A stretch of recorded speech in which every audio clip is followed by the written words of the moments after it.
اعوذ باللہ من الشیطان الرجیم بسم اللہ الرحمن الرحیم اللہ یتوفی الانفس حین موتها والتی لم تمت فی منامها فیمسک التی قضی علیہا الموت ویرسل الاخری الی اجل مسمی ان فی ذلک لآیات لقوم یتفکرون ام اتخذوا من دون اللہ شفعاء قل اولو كانوا لا یملکون شیئا ولا یعقلون قل للہ الشفاعۃ جمیعا لہ ملک السماوات والارض ثم الیہ ترجعون وَإِذَا ذُكِرَ اللَّهُ وَحْدَهُ اشْمَأَزَّتْ قُلُوبُ الَّذِينَ لَا يُؤْمِنُونَ بِالْآخِرَةِ وَإِذَا ذُكِرَ الَّذِينَ مِن دُونِهِ إِذَا هُمْ يَسْتَبْشِرُونَ قُلِ اللَّهُمَّ فَاطِرَ السَّمَاوَاتِ وَالْأَرْضِ عَالِمَ الْغَيْبِ وَالشَّهَادَةِ أَنْتَ تَحْكُمُ بَيْنَ عِبَادِكَ فِيمَا كَانُوا فِيهِ يَخْتَلِفُونَ وَلَوْ أَنَّ لِلَّذِينَ ظَلَمُوا مَا فِي الْأَرْضِ جَمِيعًا وَمِثْلَهُ مَعَهُ لَافْتَدَوْا بِهِ مِن سُوءِ الْعَذَابِ يَوْمَ الْقِيَامَةِ وَبَدَا لَهُم مِّنَ اللَّهِ مَا لَمْ يَكُونُوا يَحْتَسِبُونَ وَبَدَا لَهُمْ سَيِّئَاتُ مَا كَسَبُوا وَحَاقَ بِهِم مَّا كَانُوا بِهِ يَسْتَهْزِئُونَ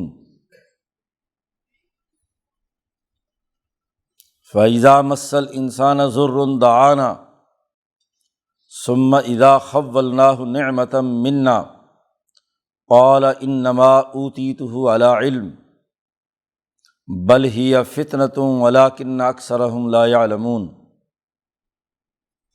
قد قالها الذین من قبلہم فما اغنی عنہم ما كانوا یکسبون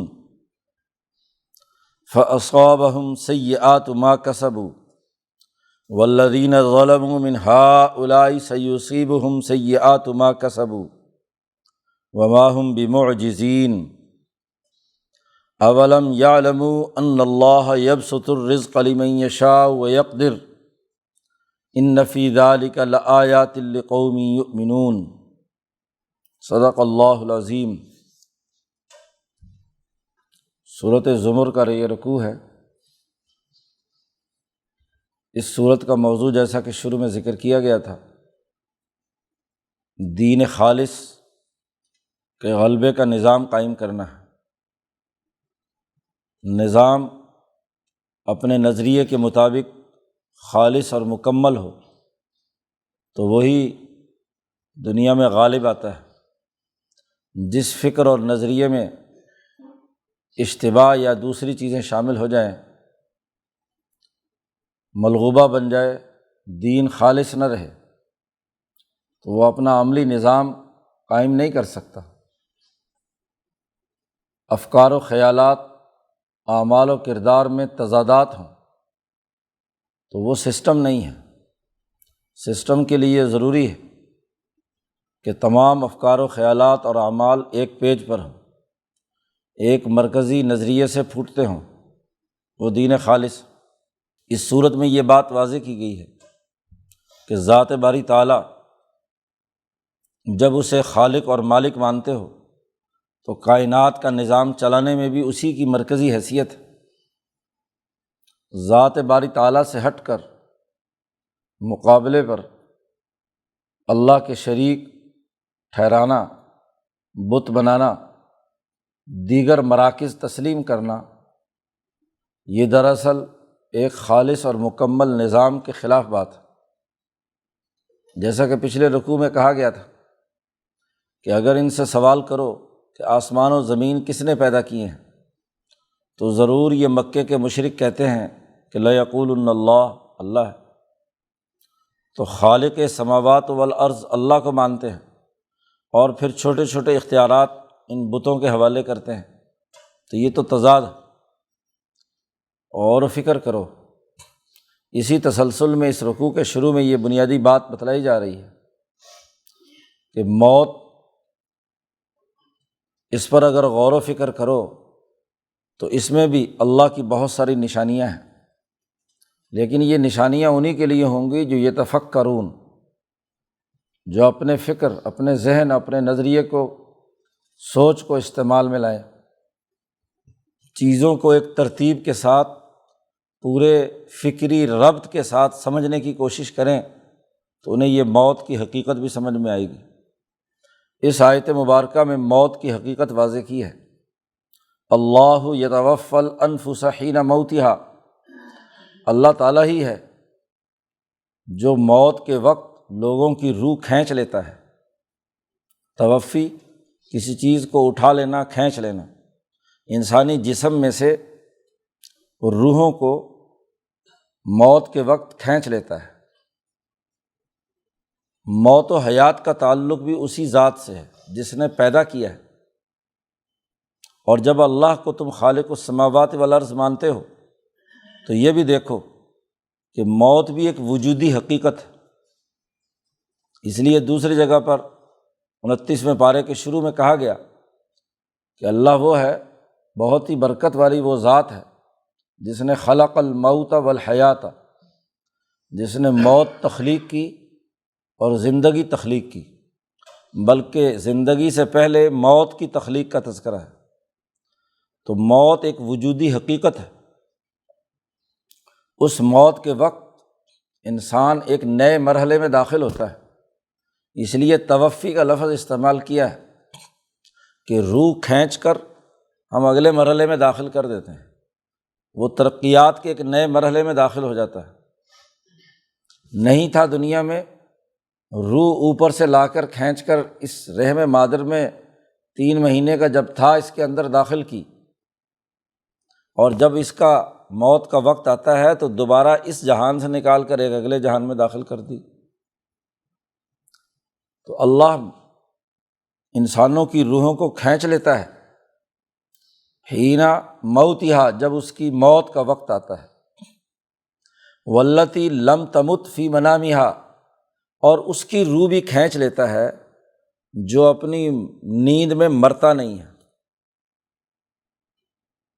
سونا بھی موت ہے، اس لیے کہا جاتا ہے النوم نصف الموت۔ جب آدمی سوتا ہے تو اس کی روح نکلتی ہے جسم میں سے۔ یہاں روح وہ جو ہوش و حواس والی ہے، ورنہ سانس بھی جاری ہے، معدے کا ہضم کا نظام بھی جاری ہے۔ جسم کے اندر روح کا وہ حصہ جو عقل و شعور سے تعلق رکھتا ہے، ہوش سے تعلق رکھتا ہے، وہ ختم ہو جاتا ہے۔ ایک خاص درجے کی روح نکل آتی ہے باہر۔ بے ہوشی جس میں احساسات ختم ہو جائیں، وہ موت حقیقی اور نیند کی جو کیفیت ہے اس کے درمیان کی حالت ہے۔ تو اللہ تبارک و تعالیٰ اس روح کو بھی کھینچتا ہے جو ابھی نیند کی حالت میں ہے لیکن موت کا بھی اس کا وقت نہیں آیا۔ تو یہ روح کے کھینچنے کے مختلف درجات ہیں۔ ایک نیند کی حالت میں روح کا کھینچنا ہے، اور ایک جب موت کا وقت مقرر ہو گیا تو موت کے وقت پوری کی پوری روح کو کھینچ لینا۔ روح تو ہر ایک کی کھینچ لی جاتی ہے، اور روزانہ رات کو سوتے ہوئے سب کی روحیں نکل جاتی ہیں۔ پھر اللہ کہتے ہیں فَيُمْسِكُ الَّتِي قَضَىٰ عَلَيْهَا الْمَوْتَ، وہ جو روح کھینچ کر لے جائی جا چکی ہے، جس پر تو موت کا فیصلہ ہو چکا ہوتا ہے، تو وہ اللہ میاں روح اپنے پاس رکھ لیتا ہے، روک لیتا ہے اس روح کو جو قضاء علیہ الموت، جس پر موت کا فیصلہ ہو چکا ہے، قضائے خدابندی جاری ہو چکی ہے۔ سال پہلے شب قدر میں فرشتوں کو لسٹ دے دی گئی کہ اس دن میں فلاں فلاں بندہ فلاں فلاں منٹ فلاں فلاں دن اور فلاں گھنٹے میں اس کی روح قبض کی جانی ہے۔ تو جس کی قضا جاری ہو چکی ہے تو اس روح کو تو اللہ میاں اپنے پاس رکھ لیتا ہے۔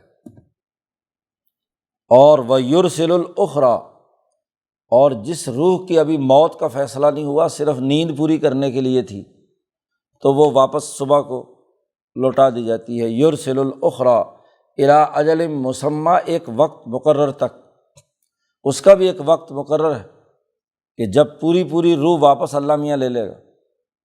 تو رات کو سونے کے بعد صبح کو اٹھتے ہو تو وہ روح تمہارے اندر واپس لوٹا دی جاتی ہے، اور وہ لوٹانے والا بھی اللہ ہے۔ یرسل الاخری، اللہ ہی لوٹاتا ہے اس روح کو، دوسروں کی روح کو جن کی ابھی موت کا فیصلہ نہیں ہوا، الی اجل مسمی، ایک وقت مقرر تک۔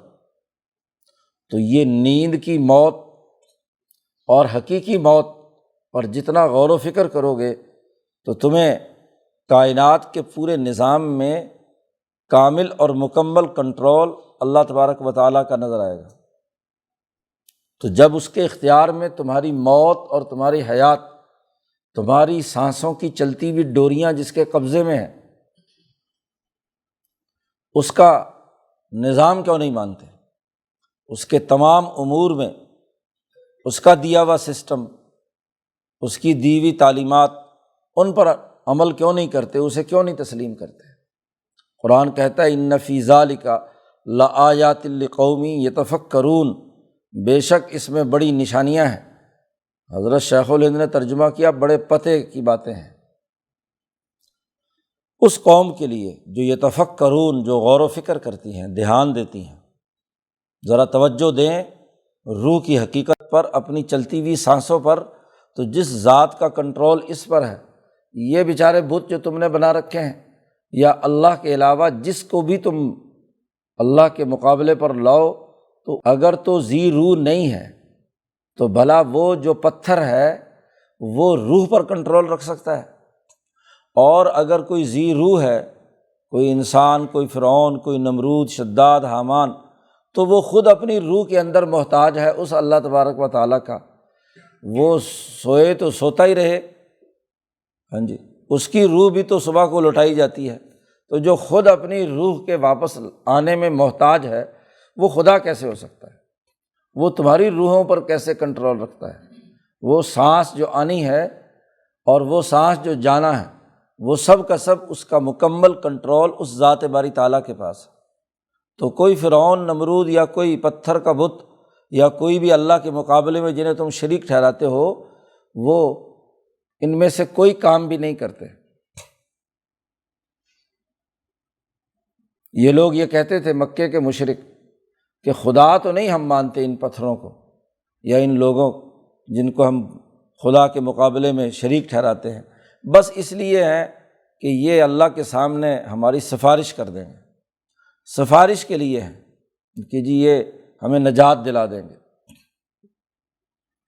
جیسا کہ پہلے شروع صورت میں گزرا تھا، یہ کہتے ہیں کہ ہم اللہ کی عبادت اس لیے کرتے ہیں لیقربونا الی اللہ زلفیٰ، کہ ہمیں اللہ کے قریب کر دیں یہ لوگ۔ تو چونکہ آمریت زدہ معاشروں میں ایسا ہی معاملہ ہوتا ہے کہ جو درمیان میں سفارش کرنے والے ہوتے ہیں وہ انتہائی من مانی کرتے ہیں، ہاں جی، چونکہ وہ جو حاکم وقت ہوتا ہے وہ اس کا ایک سمجھ لیجئے کہ قسم کا کانا ہوتا ہے کہ وہ اس کو دولت اکٹھی کر کر کے، ظلم کر کر کے وہاں تک مال پہنچاتے ہیں۔ تو اس لیے وہ ہاں جی جھوٹی سچی جیسی سفارش کر دے تو وہ اس کو حکمران کو ماننی پڑتی ہے کہ وہ نک چڑھے جو امراء ہیں، ہاں جی، بیوروکریسی ہے، سیاستدان ہیں، حکمران ہیں، تو وہ ان کے بغیر اس کا ظلم کا دھندا نہیں چل سکتا۔ تو اس لیے جیسی سفارش کر دے تو کام ہو جاتا ہے۔ وہ بھی یہ سمجھتے ہیں کہ یہ جو بت سفارش کر کے اللہ تک پہنچائیں گے، یہ بھی اسی طرح کا کوئی معاملہ ہے کہ ہماری تو وہاں رسائی نہیں ہے جی، اور ہمیں تو سفارش کی ضرورت ہے، تو سفارش کے لیے ہمیں اس طرح کے لوگ چاہیے۔ قرآن کہتا ہے ام اتخذوا من دون اللہ شفعاء، کیا انہوں نے اللہ کے علاوہ ان بتوں کو اپنا سفارشی سمجھ رکھا ہے؟ انہوں نے سفارشی بنا لیا ہے کہ یہ اللہ کے سامنے شفاعت کریں گے، کوئی سفارش کر کے ان کا بیڑا پار کر دیں گے۔ اب دیکھو کہ روح پر تو کنٹرول نہیں ہے، روح پر تو اللہ کا کنٹرول ہے، اور ادھر سے سفارشی بنا رہے ہیں ان کو جن کی اپنی روح نہیں ہے یا ایسی روح ہے جو اللہ ہی کی محتاج ہے۔ تو سفارشی بناتے وقت کبھی انہوں نے غور و فکر کیا آپ کی اپنی روح براہ راست کس کے کنٹرول میں ہے؟ ذات باری تعالیٰ کی۔ تو جب تمہاری اپنی روح، اپنی انانیت، اپنی خودی وہ اللہ کے کنٹرول میں ہے، اور براہ راست تمہاری روح کا رابطہ ذات باری تعالیٰ سے ہے، تو ان سفارشیوں کی کیا ضرورت ہے درمیان میں؟ یہ کس چیز کی سفارش کریں گے؟ انہوں نے بنا رکھا ہے اللہ کے علاوہ سفارشی۔ قرآن حکیم کہتا ہے قل، اے محمد صلی اللہ علیہ وسلم ان سے پوچھئے کہ اولو کانوا لا یملکون شیئا، کیا اگر یہ سفارشی کسی بھی چیز کے مالک نہ ہوں تو تب بھی سفارش کریں گے؟ سفارش تو وہ کر سکتا ہے جس کی ملکیت میں کچھ ہو، جس کا اپنا کچھ ہو، جو خود کوئی طاقتور اور قوت والا ہو۔ تو اللہ کے مقابلے میں یہ کس چیز کے مالک ہیں؟ اولو کانوا لا یملکون شیئا۔ اچھا، اگر ایک آدمی کے پاس مال نہیں ہے، بہت زیادہ پیسے ویسے دولت نہیں ہے، تو دوسری سفارش قبول کی جاتی ہے ان لوگوں کی جو عقل مند ہو، جی، یا عقلی اور علمی سرمایہ ہو، یا مالی اور معاشی طاقت اور قوت ہو۔ سفارش تو دنیا میں انہی کی چلتی ہے کہ ایسا دانا، سمجھدار، عقل مند کہ وہ عقلی گتھیاں سلجھاتا ہے۔ اب بادشاہ اور حکمران کی مجبوری ہے کہ یہ اگر نہیں ہوگا تو میرا سسٹم کیسے چلے گا، تو اس لیے وہ اس عقل مند کی بات کو مان لیتا ہے کہ چلو جی تمہاری وجہ سے چونکہ باقی میرا لوٹ کھسوٹ کا کام چل رہا ہے تو تمہاری یہ بات مان لیتا ہوں۔ تو یا تو سفارشی میں عقل ہونی چاہیے، اور یا سفارشی کے پاس کوئی طاقت، مالی قوت ہونی چاہیے، اس کی ملکیت میں کوئی چیز ہو۔ تو قرآن حکیم نے انہی کی ذہنیت کے مطابق ان سے سوال کیا ہے کہ اولو کانوا لا یملکون شیئا، کیا یہ لوگ پھر بھی سفارشی ہیں، یہ پتھر کے بت، کہ یہ کسی بھی چیز کے مالک نہیں ہیں، اور سفارش اس ذات سے کرنا چاہتے ہیں کہ جو کائنات کی ہر چیز کی مالک ہے، اور ولا یعقلون، اور نہ یہ عقل رکھتے ہیں۔ تو بے عقلوں کی سفارش یا مالی طاقت نہ رکھنے والوں کی سفارش ماننا یا ان کو سفارشی بنانا، یہ دراصل اپنے آپ کو دھوکہ دینا ہے۔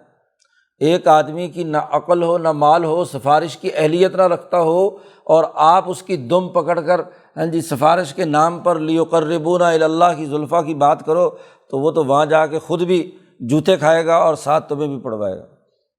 کمزور آدمی کو پکڑ کر آپ کسی سرکاری کام کرانے کے لیے چلے جاؤ، جس کی وہاں کوئی حیثیت نہ ہو، تو وہ اگر وہاں جا کر کوئی بک بک کرے گا بھی تو اس کی کیا حیثیت ہے؟ وہ تو اس کو بھی پکڑ کر اندر بند کر دیں گے، اور ساتھ جو گیا ہوا ہے اسے بھی، تم کس حیثیت میں آئے ہو یہاں؟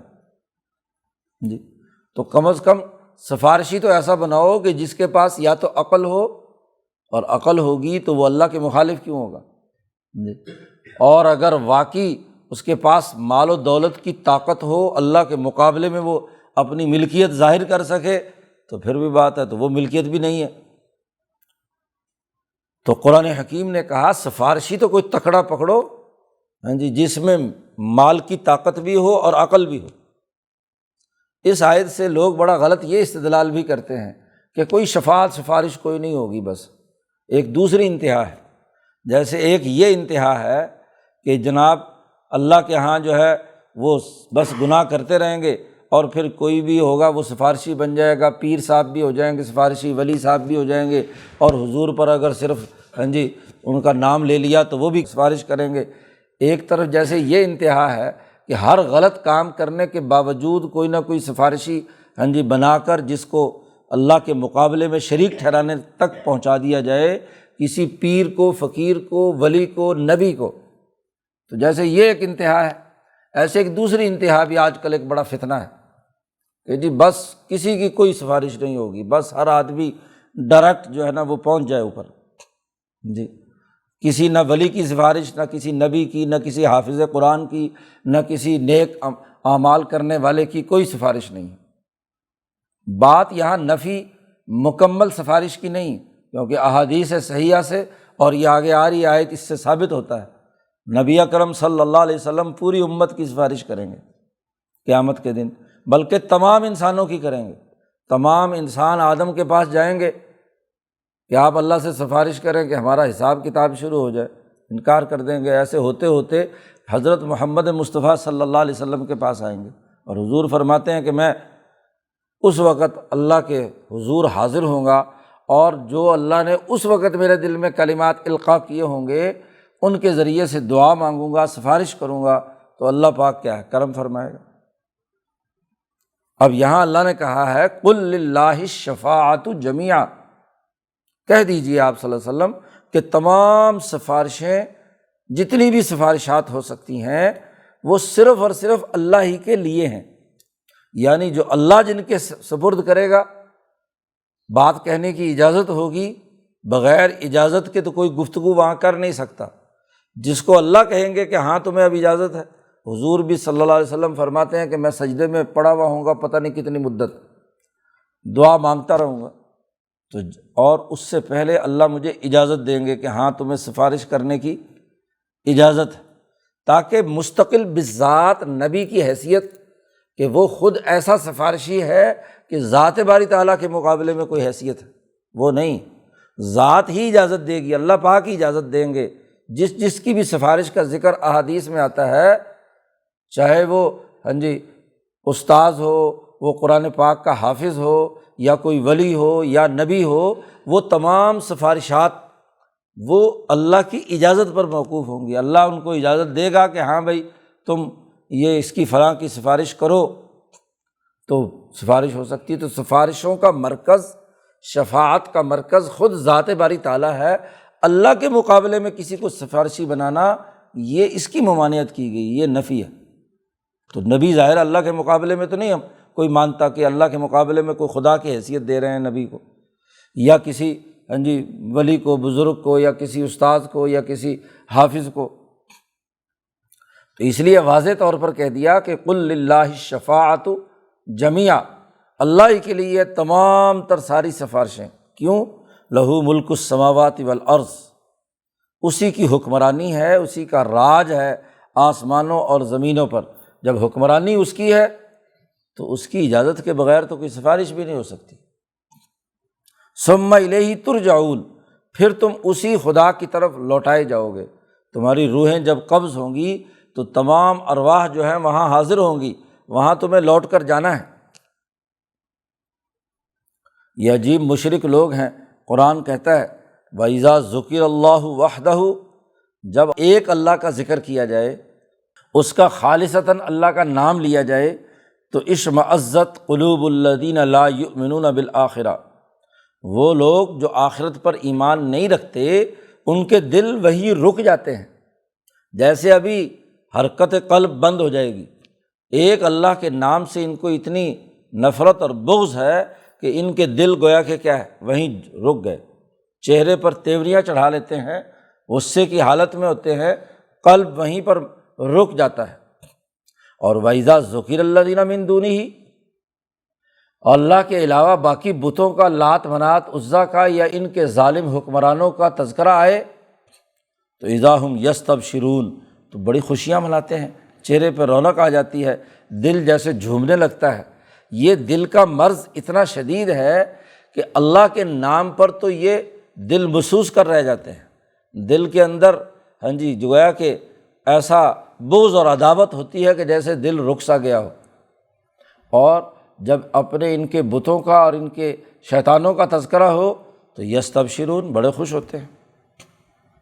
قل، اے محمد صلی اللہ علیہ وسلم ان سے کہہ دیجئے اللہم فاطر السماوات والارض، اللہ ہی ہے جس نے آسمان اور زمین کو ابتداءً پیدا کیا، آسمانوں اور زمینوں کا فاطر، فطرت ان کی تخلیق کی، پھر عالم الغیب والشہادہ، جو غیب اور حاضر ہر چیز کو جاننے والا ہے، اللہ ہی ہے۔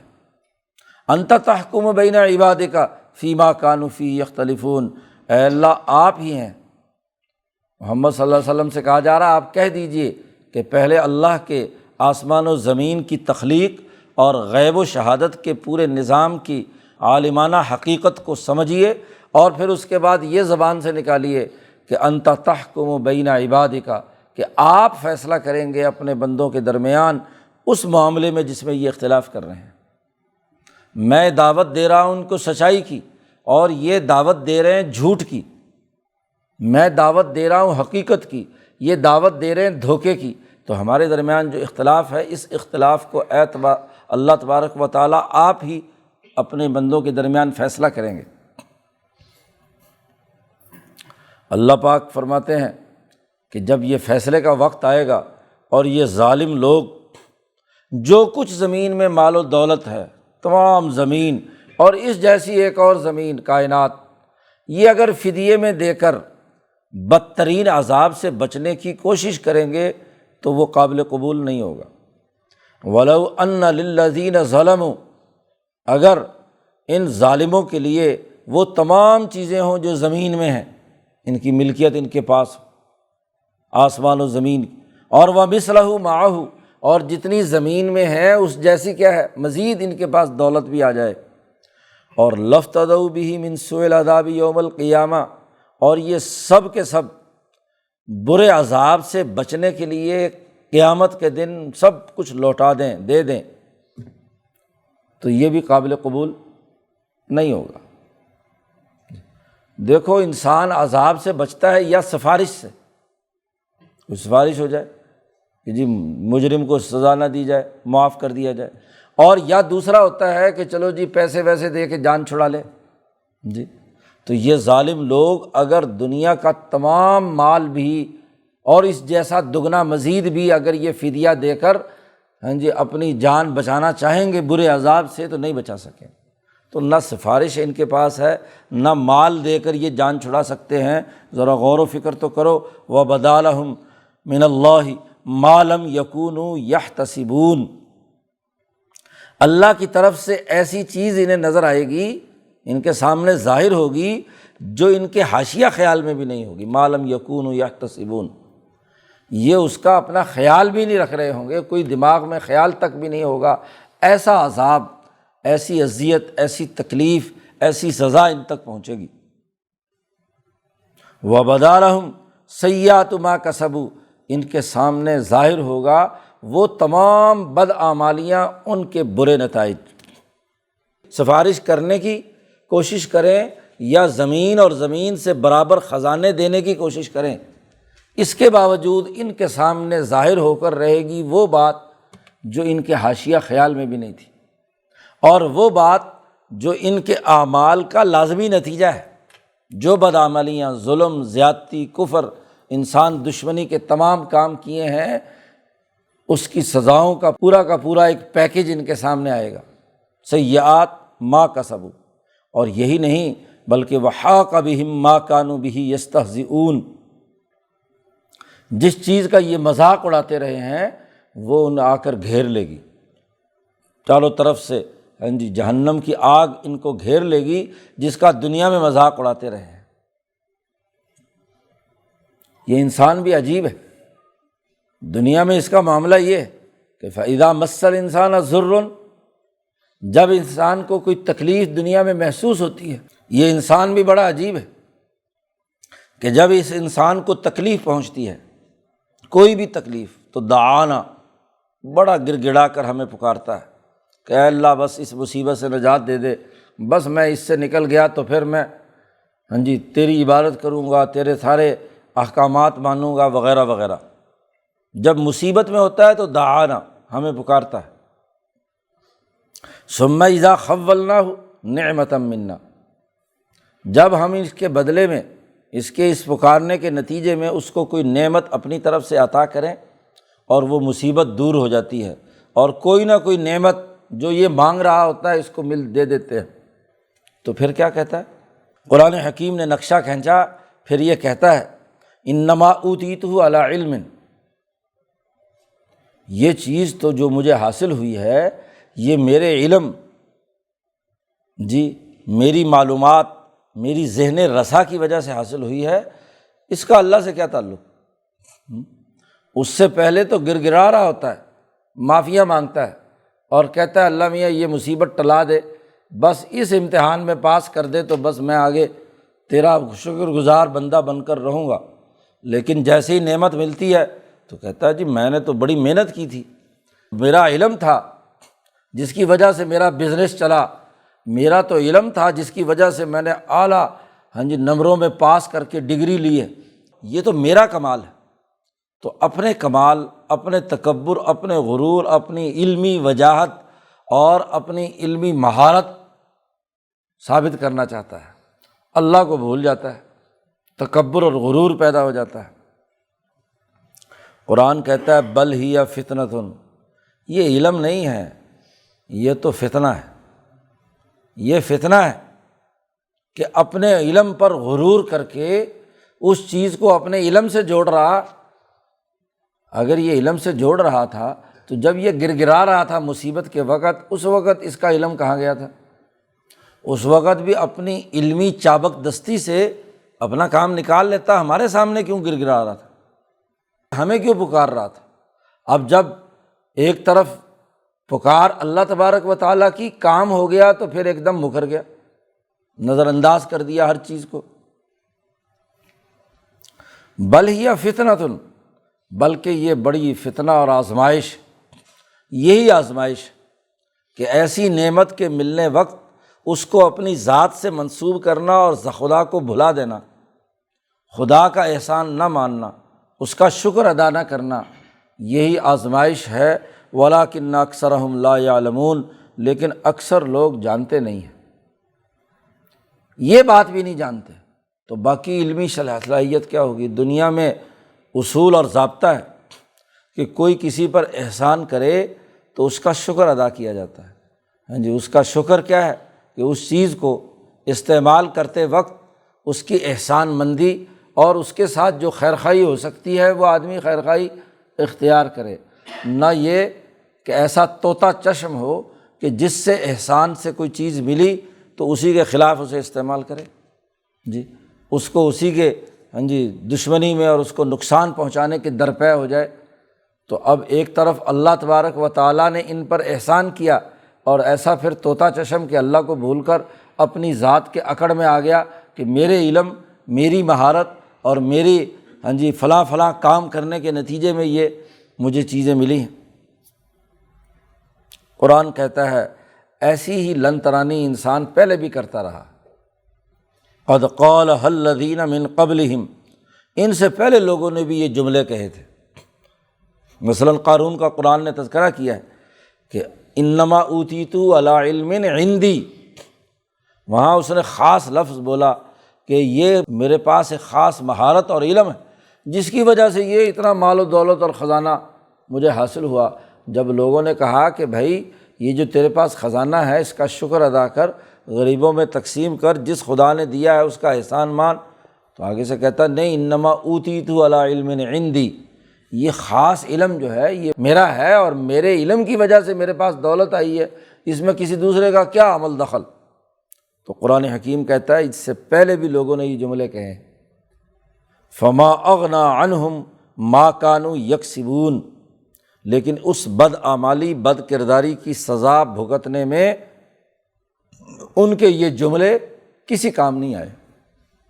یہ جو جملے انہوں نے کہے کہ ہماری علمی مہارت سے ہمیں یہ سب کچھ حاصل ہوا ہے، ان جملوں سے ان کو کوئی فائدہ نہیں ہوا۔ جب پچھلی قوموں میں ان کو فائدہ نہیں ہوا، آج یہ اپنے علمی تکبر کی بنیاد پر اللہ کے مقابلے پہ کھڑے ہوئے ہیں، تو آج ان کو یہ جملہ کیسے فائدہ پہنچائے گا؟ فَأَصَابَهُمْ سَيِّئَاتُ مَا كَسَبُوا، یہ بات بالکل سچی اور طے شدہ لوہے پہ لکیر ہے کہ ان کو ان کے اعمال کی بری سزا ضرور پہنچ کر رہے گی۔ وَالَّذِينَ ظَلَمُوا مِنْ هَؤُلَاءِ، اور پھر وہ لوگ جو ان میں سے مزید ظالم اور متکبر ہیں ان کو بھی سَيُصِيبُهُمْ سَيِّئَاتُ مَا كَسَبُوا، ان کو ضرور جو انہوں نے اعمال کیے ہیں اس کی برائی ان کو ضرور پہنچے گی۔ تو پچھلی قوموں کو بھی ان کے بد اعمالی کی سزا مل کر ہوئی تھی، فَأَصَابَهُمْ سَيِّئَاتُ مَا كَسَبُوا، جو انہوں نے عمل کیا تھا اس کی سزا انہیں ملی، اور ان کو بھی یہ جو آج اس دور کے ظالم ہیں یہ ان کو بھی ان کی بد اعمالیوں کی سزا مل کر رہے گی۔ وَمَا هُمْ بِمُعْجِزِينَ، یہ اللہ کو عاجز نہیں کر سکیں گے، مقابلہ نہیں کر پائیں گے۔ تھکا دیں اللہ تعالیٰ کو کہ بھی اللہ تعالیٰ عذاب نہ دے سکے، کبھی ادھر کھسک گئے کبھی ادھر کھسک گئے، ایسا نہیں ہو سکتا۔ کیا ان کو معلوم نہیں دنیا میں؟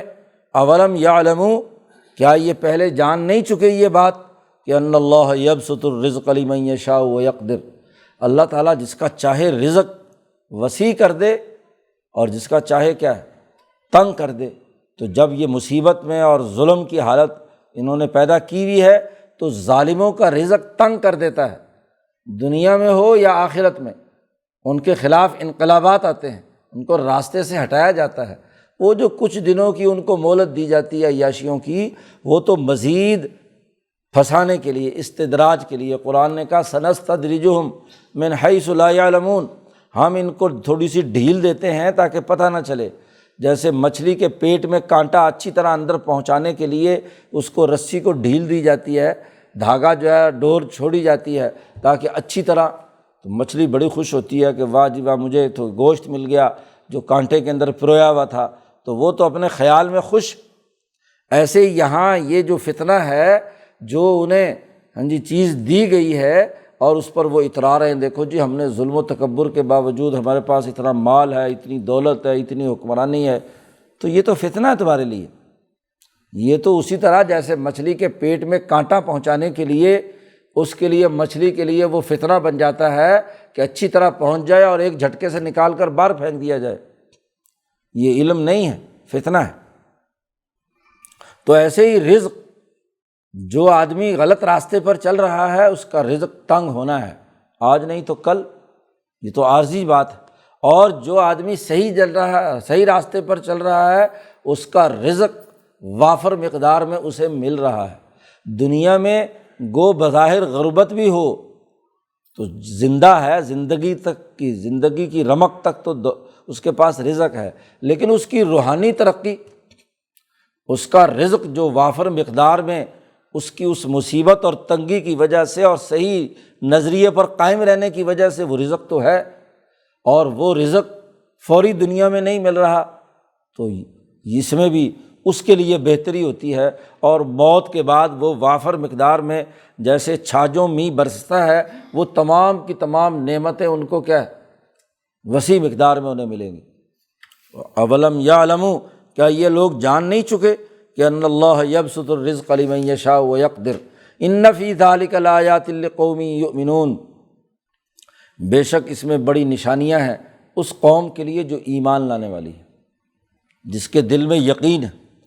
ایمان، یقین کی کیفیت، وہ یقین جو اس پوری کائنات کے نظام پر ہے، تو اس کے لیے بڑی نشانیاں ہیں غور و فکر کرنے کی۔ وہ موت پر غور و فکر کرتا ہے، انسانی اعمال کے نتائج پر غور و فکر کرتا ہے، اللہ سے گڑ گڑا کر دعا مانگتا ہے، تو جو انعام ملے اس پر اس کا شکر ادا کرتا ہے، نہ یہ کہ اس کو اپنی علمی تکبر کی وجہ سے رد کر دے۔ یہ تمام انہی کے لیے ہیں جو ایمان لانے والی قوم ہے۔ تو غور و فکر کرنے والوں اور ایمان لانے والوں کے لیے جو صحیح اور سیدھا راستہ ہے، اس کا تعین قرآن حکیم نے یہاں کیا۔ اللہ تبارک و تعالیٰ قرآن حکیم کو سمجھنے اور عمل کرنے کی توفیق عطا فرمائے۔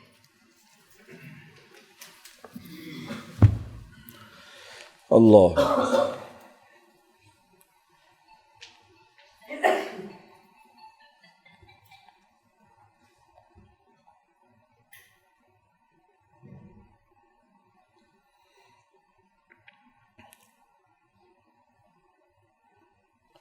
اجمعین۔